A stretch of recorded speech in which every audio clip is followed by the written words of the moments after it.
Okay, let's start our fifth lecture. This one is all about learning and how we learn, the process we use for learning. This is pretty simple. It's a pretty short chapter. There's a lot of vocabulary in it, but it's really not too bad. The first type of learning is classical conditioning. Obviously, by the name, you can tell it's been around for quite some time. It is a very basic, primitive type of learning that animals and humans do alike. We don't consciously do it, but we learn through this process. The big thing of this is conditioning. It's the pairing of two stimuli. It's also called learning in its very basic form. And classical conditioning is a simple form of learning in which one stimulus calls forth a response, usually brought forth by another stimulus. Occurs when the two stimuli are associated with one another. In other words, something that makes a response or causes a response is replaced by something else to get the same response. And this will make more sense as we get into this. The biggest scientist that worked with classical conditioning was a guy named Ivan Pavlov. You may have heard his name before. And he was hired by a dog food company to make a more popular dog food. He had to come up with a dog food that dogs would prefer over other dog foods. So the way he would do is he would set this dog in this little harness. You can see there he's got the things around his leg to keep him in the same position. And he would put out a bowl of food in front of him. Then he had a little thing that went in his mouth to gauge how much salivation took place when the dog saw the food. Dogs automatically salivate. Every time you put food in front of them, they're going to salivate. It's an automatic process. You don't have to teach it to do that. So the unconditioned stimulus is a stimulus that causes a response that's automatic, not learned. So the food, in this case, is our unconditioned stimulus because it causes a response, which is salivation, that's automatic. Okay? The unconditioned response is the reaction to the unconditioned stimulus. So that is salivation to food. Okay? So what would happen is before he would put the food out, he would ring a little bell just to make sure everybody else in the room would be quiet so he could see what was going to happen. Well, what happened after a while, the dog started to salivate when he heard the bell. Now, normally the bell wouldn't do that. The bell is what was considered a neutral stimulus. It does not cause a reaction. I mean, he might hear it, but it really doesn't cause a reaction for him. And then after a while, the dog would salivate to the bell and didn't wait for the food. And then he could even not serve it food, and the dog would still salivate to the bell, which was kind of unique. Okay? What happened is the dog paired the food and the bell together. So that is a conditioned stimulus. It's a neutral stimulus, which was the bell, which after repeated association becomes a learned stimulus. Classical conditioning is an important way of organisms react to their environment. How many of you have a pet that just can't wait for you to get home? They hear something. Maybe it's the garage door open, or maybe it's your keys jingling. Normally that would not have a reaction, but they learned that after this, something else is going to happen. You're going to appear, and the dog just can't wait to do it. So he will start to bark, or he will start to do, jump up and down just because he hears these things.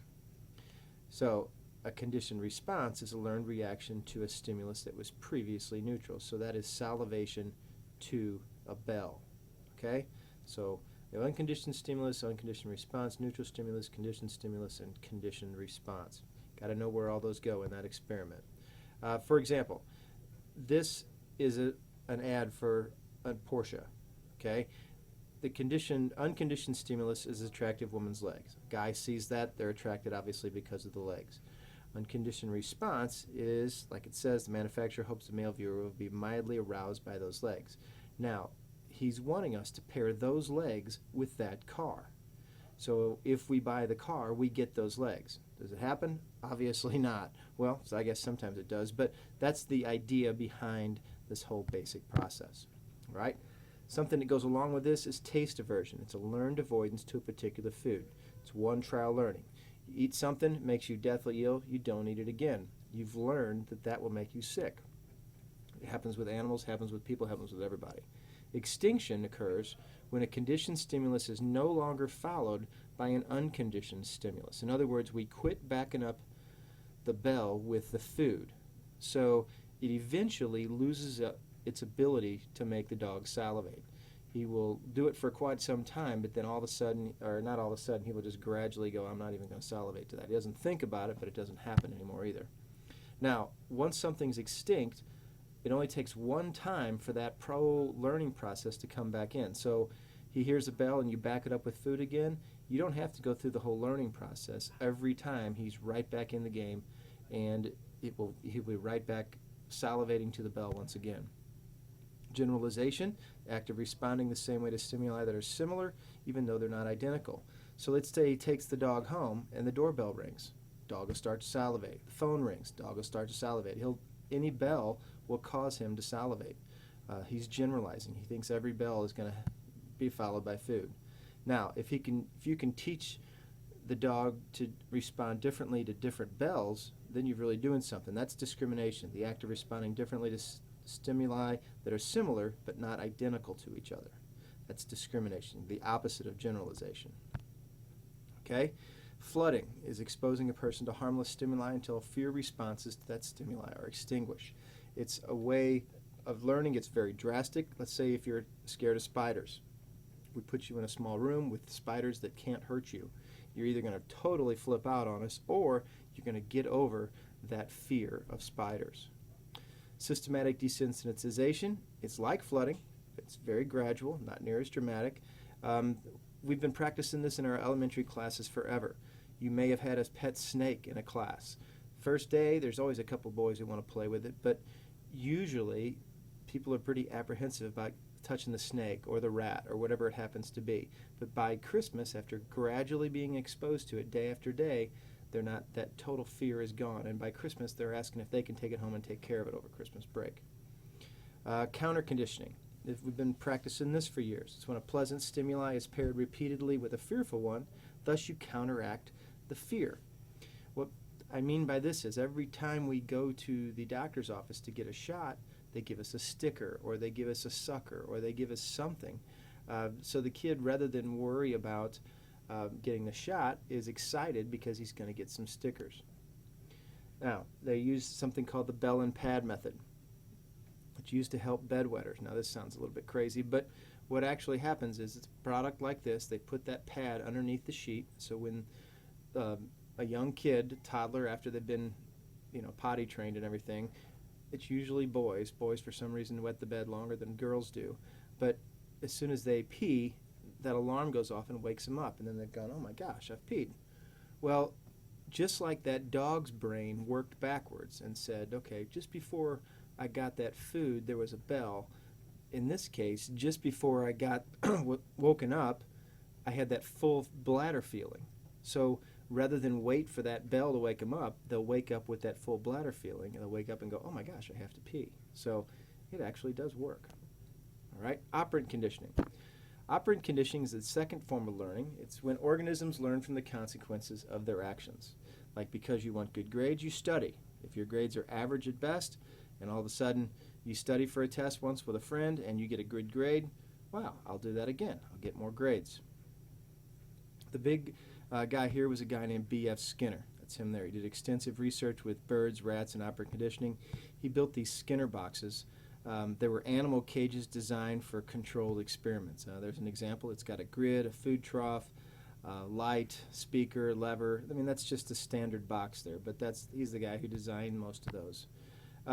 Reinforcement is the whole basis of operant conditioning, the process by which the stimulus increases the chance the preceding behavior will occur again. In other words, it has to be something that happens that makes you want to do the behavior again, whether it be pull a lever, whether it be smack a button, whether it be study for a test, whatever the behavior is, you want to do it again because of this reinforcement. And there's no concern as to why it first took place. All you know is, hey, it's working. All right, a reinforcer is a stimulus that encourages the behavior to happen again. There's two kinds of these. There's primary, which is made due to the biological makeup of the organism, food, water, things we all need. And there's secondary. It doesn't really go back to, it relates back to the primary reinforcer, but like money. What does money do for you? You can't eat it. I guess if you had enough of it, you can keep warm with it, but for the most part, it's not any good for you. But because it's association with an established reinforcer, you can get things with it. Good grades the same way. What do they really do for you? Nothing, but in the long run, they'll help you out. Positive reinforcer, it increases the frequency of the behavior when it's applied. Food, social approval, all these things.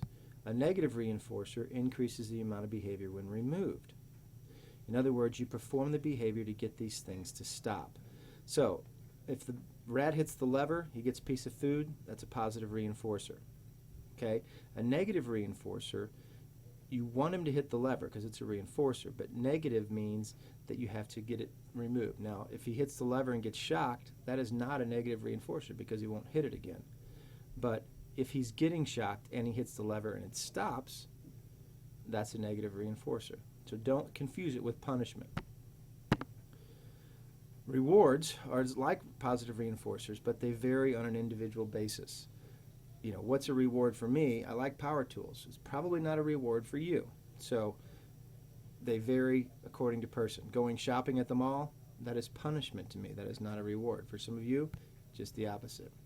Punishment is like a negative reinforcer because it's unpleasant, but the difference is that punishment decreases the behavior when it's applied.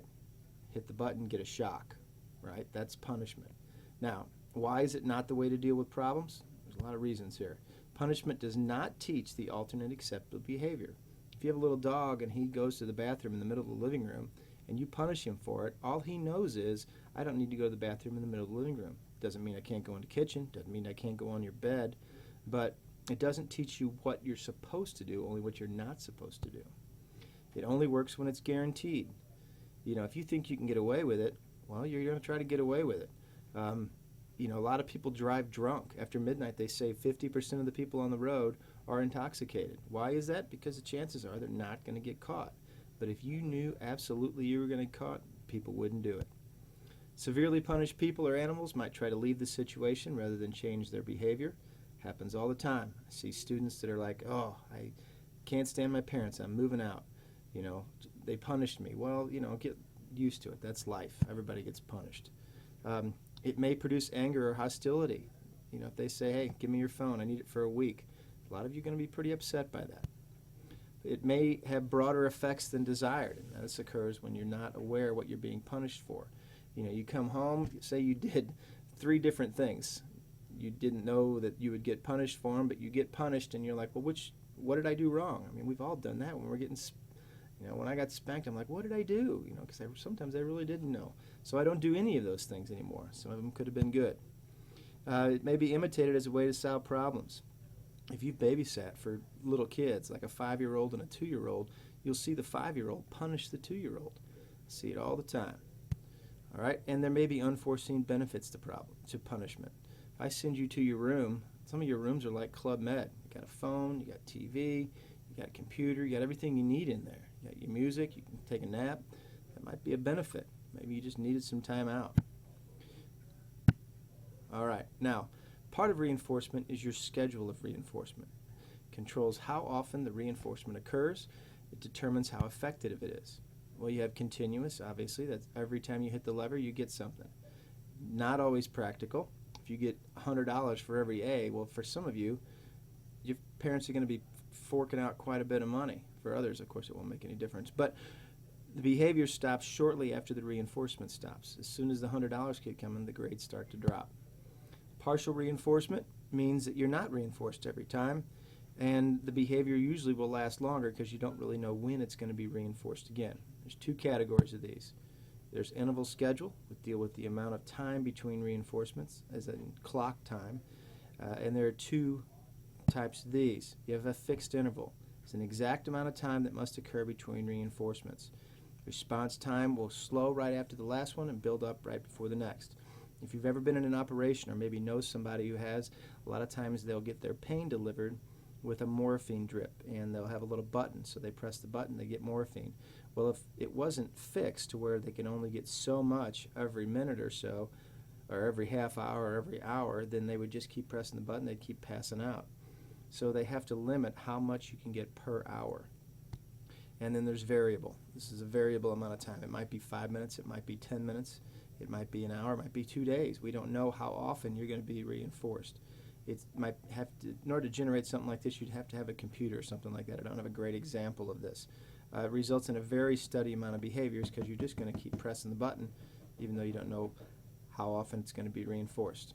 We'll continue more on the next one.